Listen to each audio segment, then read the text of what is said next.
Khesari Lal Yadav brand थे, brand है और ब्रांड ही रहेंगे।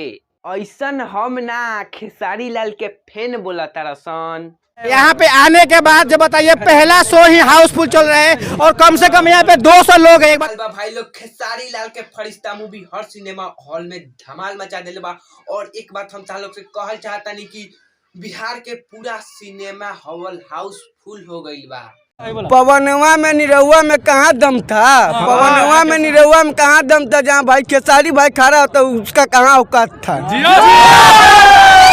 भाई लोग अभी तक पता नहीं चल पाइल कि फरिश्ता मूवी कितना कमाई कइले बा। काहे कि बिहार के पूरा सिनेमा हॉल हाउसफुल बाटे। अभी केहू केहू के इंटरव्यू नहीं के देखे के चाहत, अभी तक कोनो इन्फॉर्मेशन नहीं आयल कि फरिश्ता मूवी कितना कमाई कइले बा। अभी तक ऐसा कोनो वीडियो भी नहीं डालल गइल कि फरिश्ता मूवी कितना कमाई कइले बा। लेकिन कल सुबह तक ई पता चले कि फरिश्ता मूवी कितना तक कमाई कइले बा।